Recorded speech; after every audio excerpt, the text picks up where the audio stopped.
মোৰ সৰুৰে পৰা ড্ৰিম আছিল যে মই এজন ভাল ডক্টৰ হ'ম। নীট এক্সাম দিছিলোঁ, বাট ইমান এটা ভাল মাৰ্ক অহা নাছিল, যাৰ কাৰণে মই ইণ্ডিয়ান মেডিকেল ইউনিভাৰ্চিটিত ছিট নাপালোঁ। এতিয়া মোৰ ওচৰত ভাল কলেজ আছে, ভাল ফেকাল্টি আছে। মেইন টাৰ্গেটটো হ'ল মোৰ ইয়াৰ পৰা ভালকৈ ডিগ্ৰীটো কমপ্লিট কৰিয়ে ইণ্ডিয়াত গৈ কিনে ফাৰ্ষ্ট টাৰ্গেটতে নেক্সট এক্সামটো ক্লিয়াৰ কৰা। এব্ৰডত আহিলোঁ বাই থ্ৰু ৰেড এডুকেশ্যন। ৰেড এডুকেশ্যনটো হ'ল আমাৰ নৰ্থ ইষ্টৰ one of the best consultancy. ইয়াৰো এটা কাৰণ হ'ল ইয়াত মোৰ কিছুমান চিনিয়ৰ চিনাকি আছিল আগৰে পৰা। ইহঁতৰ পৰা মই ইউনিভাৰ্চিটিৰ বিষয়ে ভালকৈ জানি কিনিয়ে মই চামাৰকান্দ ষ্টেট মেডিকেল ইউনিভাৰ্চিটিটো চুজ কৰিছোঁ। আমাৰ মেইন টাৰ্গেটে হ'ল ফাৰ্ষ্ট এটেম্পটত নেক্সট এক্সামখন ক্লিয়াৰ কৰা, যাৰ কাৰণে আমাৰ কনচালটেঞ্চিয়ে ইণ্ডিয়াৰ পৰা কিছুমান ফেকাল্টিক ইয়াত মাতিছে আমাক ভালকৈ গাইডেন্স এণ্ড প্ৰিপেয়াৰেশ্যন কৰোৱাৰ কাৰণে। ইয়াৰ দ্বাৰা মই ডক্টৰ ৰেকিবউদ্দিন ছাৰ, যিজন নেকি আমাৰ ৰেড এডুকেশ্যন কনচালটেঞ্চিৰ অ'নাৰ, মোৰ অন্তৰৰ পৰা ধন্যবাদ জনাওঁ যে মোক এখন ভাল ইউনিভাৰ্চিটি চুজ কৰি দিয়াৰ কাৰণে।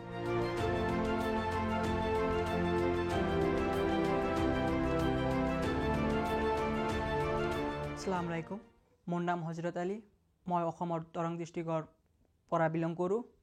মই চামাৰকান্দ ষ্টেট মেডিকেল ইউনিভাৰ্চিটিত পঢ়ি থকা এজন ছাত্ৰ। মোৰ সৰুৰে পৰা ড্ৰিম আছিল যে মই এজন ভাল ডক্টৰ হ'ম। সেইকাৰণে মই নীট এক্সাম দিছিলোঁ, বাট তাতে ইমান এটা ভাল মাৰ্ক অহা নাছিল, যাৰ কাৰণে মই ইণ্ডিয়ান মেডিকেল ইউনিভাৰ্চিটিত ছিট নাপালোঁ। আৰু মই পিছত ভাবিলোঁ যে আকৌ এবাৰ ড্ৰপ দিম বুলি, বাট কিছুমান ফ্ৰেণ্ডছে, মোৰ পেৰেণ্টছে, চাম ৰিলেটিভছ মোক ছাজেষ্ট কৰিলে যে BMS, BDS, B.Pharm এইবিলাকত এডমিশ্যন ল'বলৈ। বাট মোৰ সৰুৰে পৰা ড্ৰিম আছিল যে মই এজন ডক্টৰ হ'ম।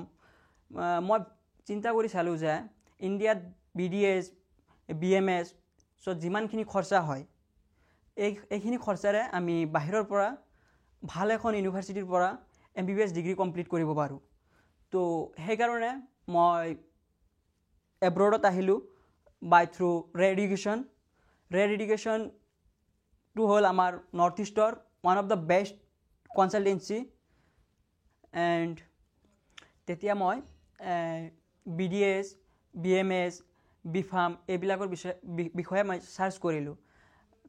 তাত মানে মই ভাবিলোঁ যে সেইখিনি যিমান টকা খৰচা হয় BDS, BMS, সেইখিনি টকাৰে মই বাহিৰৰ পৰা MBBS কৰি আহিব পাৰোঁ। তো এইটো ভাবাৰ পিছত মই এব্ৰডৰ বিষয়ে মই অনলাইনত মই ৰিচাৰ্চ কৰা ষ্টাৰ্ট কৰিলোঁ।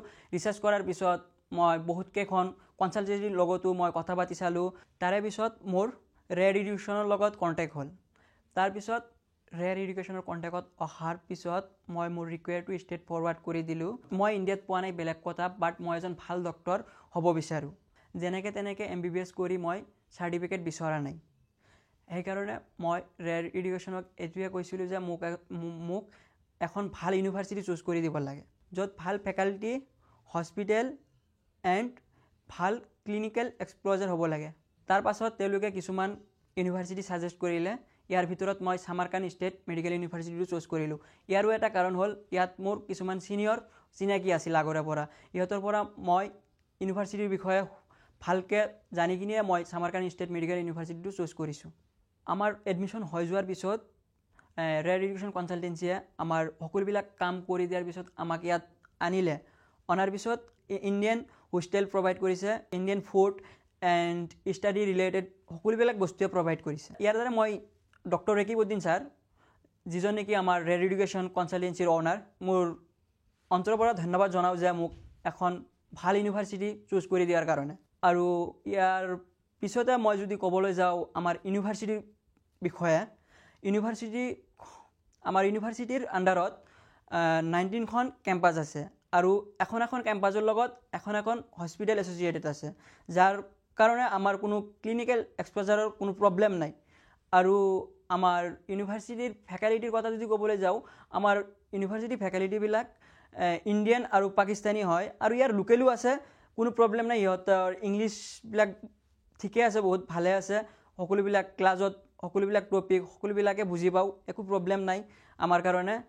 আৰু আমাৰ ইয়াৰ উজবেকিস্তানৰ বিষয়ে যদি ক'বলৈ যাওঁ, মই উজবেকিস্তানৰ মানুহবিলাক বহুত হেল্পফুল হয় আৰু ইয়াত মানে ইণ্ডিয়ানবিলাকক বহুত ভাল পায় ইহঁতে আৰু ইহঁতৰ মানুহবিলাক নহয় মানে বহুত শান্তশিষ্ট মানৰ হয় আৰু ইণ্ডিয়ানৰ লগত বিহেভটো গুড মানে বহুত ভাল ধৰণে বিহেভ কৰে ইহঁতে আৰু ইয়াত বেচিকেলি যদি আমি ছেফটি পাৰপজৰ কথাবিলাক ক'বলৈ যাওঁ ইয়াত মানে সামাৰকান্দ ৰিজিয়নৰ মানে বহুত ভাল ফৰ আৱাৰ ইণ্ডিয়ান ষ্টুডেণ্ট বহুত ভাল ধৰণে ইহঁতে ট্ৰেড কৰে আৰু ইয়াত কোনো ধৰণৰ কাজিয়া মাৰপিট এনেকুৱা ধৰণৰ হুলস্থুলি নহয় আৰু আমাৰ টাৰ্গেটটোৱে হ'ল ষ্টাডি ৰিলেটেড চ' আমি এইবিলাকত জড়িত নহয় কিনে আমি ভালকৈ পঢ়া শুনা কৰাটোৱে ভাল আমাৰ এতিয়া মোৰ ওচৰত ভাল কলেজ আছে ভাল ফেকাল্টি আছে মেইন টাৰ্গেটটো হ'ল মোৰ ইয়াৰ পৰা ভালকৈ ডিগ্ৰীটো কমপ্লিট কৰিয়ে ইণ্ডিয়াত গৈ কিনে ফাৰ্ষ্ট টাৰ্গেটতে নেক্সট এক্সামটো ক্লিয়াৰ কৰা আমাৰ মেইন টাৰ্গেটে হ'ল